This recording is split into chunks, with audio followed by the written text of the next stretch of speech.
आज विश्वकर्मा शिल्प संस्थान के प्रांगण में एक आम सभा का हुआ आयोजन। इसमें सभी प्रखंड अध्यक्ष तथा सभी सदस्यगण उपस्थित हुए, जहां आपसी विवाद के कारण समिति का गठन नहीं हो पाया और आगे बहुमत के आधार पर चुनाव होगा। इसकी प्रक्रियाएं बनाई जाएगी। वहीं समिति का चुनाव नहीं हो जाता तब तक सभी काम पर रोक लगाया गया। अगर पुरानी समिति बिना चुनाव कराए कार्य और हमने इनके नाम का प्रस्ताव दिया कि पिताजी है तो क्या हो गया, बेटा भी रहेगा, पिताजी को रिटायर कर देंगे। हमने उनको आप निर्माण समिति बनाए। हमने सिर्फ एक बार सवाल किया कि दिनेश भैया आप कौन होते हैं मंदिर निर्माण समिति बनाने वाले, और जब बनाए ही है तो आपने हमसे क्यों नहीं पूछा, राय लोगों से क्यों नहीं लिया। अरे बोले कि कोई बात नहीं है, कर रहे हैं। हमारे ही समाज के हमारे गांव में मेरा बेटा था।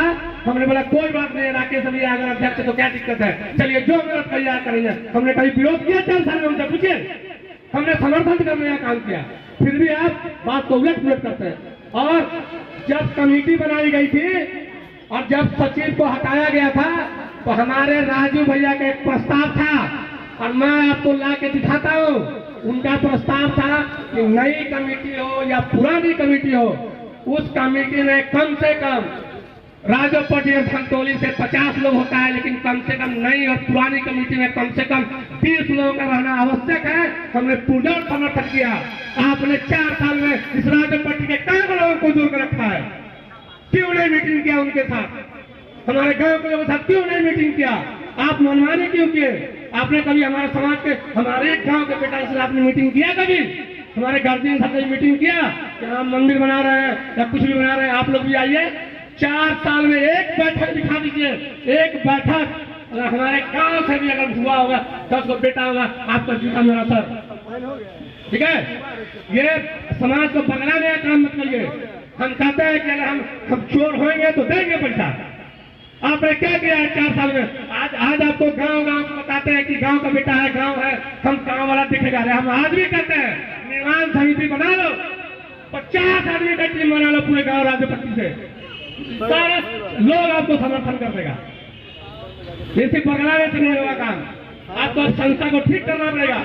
और जब एजेंडा लिखा है, आपको उस एजेंडा पे चर्चा करिए कि अभी आपको आम सभा की जरूरत है। आपका सर एक मिनट रुक जाए, आपको आम सभा की जरूरत थी। आम सभा सिर्फ कटाक्ष करने के लिए नहीं बुलाया गया था। हम लोग संस्था संगठन चलाते हैं, जिला चलाते हैं, प्रदेश चलाते हैं, तो हमको सब पता होता है कि कहाँ पे क्या गड़बड़ी होगी। आपका संस्था का रजिस्ट्रेशन फेल हो गया, अध्यक्ष सचिव मेंबर कोई नहीं रहे। हमने उनको कई बार बोला भाई रजिस्ट्रेशन करा लो, रजिस्ट्रेशन नहीं कराओगे कोई भी आदमी कमेटी बना सकता है। आज अगर आप अध्यक्ष सचिव हैं तो हम भी कल दावा पेश कर सकते हैं कि हम अध्यक्ष सचिव हैं। इसीलिए आप कमेटी को जल्द से जल्द आम सभा बुला के एक सशक्त कमेटी बनाइए, नहीं तो बाहर कोई भी अगर बना लेगा तो हम लोग केस मुकदमा कहाँ तक लड़ेंगे। बोला कि हाँ भैया कर लेंगे। आपने 4 साल में, जब 2020 में आपका कार्यकाल खत्म हो गया, तो आप 4 साल में आपने रजिस्ट्रेशन क्यों नहीं कराया? मनोनीत 1 साल के लिए होता है।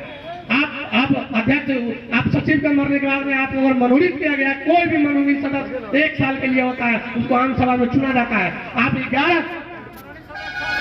बालों में 1 साल लिखा हुआ है, बालों में 1 साल लिखा हुआ है, फिर भी उसके बाद में भी 1 2 3 4 5 6 ये तरीका है क्या? 11 आदमी के कमेटी में आप 7 आदमी को एक आदमी करके घुसा दीजिए, क्या ये बकौती है किसी का? आप आम सभा आप ही को रहना है। आप आम सभा बोलिए कि हाँ हम अच्छा काम करते हैं, हमको एक टर्म और दिया जाए। आम सभा विचार करेगी आपको रखना है कि नहीं रखना है। आप 2009 से दूसरे को तो कह दिया, आप 2009 से 2024 तक आप बने हुए हैं डिक्टेटरशिप में। आपने कभी प्रस्ताव दिया है कि नहीं अब हमको पद छोड़ देना चाहिए, कोई माइकल लाल है तो आओ तुम लोग भी चलाओ, हम तुम लोग मदद करेंगे, सहयोग करेंगे? नहीं, ये तमाम जो उल्टी सीधी बातें हैं। इस पे एक बात स्पष्ट है कि आप 5 आदमी का कमेटी बनाइए और आय व्यय का जांच कराइए। 2009 से 2020 तक जांच कराइए। उसमें आप प्रखंड से जिनको मर्जी है आप चुनिए और उसको देखिए कि सही में हिसाब गलत है क्या, दिनेश जी बोला सही है। अगर 5 आदमी वेरीफाई करके बोल देगा कि हाँ सही में 4 लाख कमी है, 5 लाख कमी है, उसका भरपाई हम करेंगे। इससे ज्यादा हमको कुछ नहीं कहना है।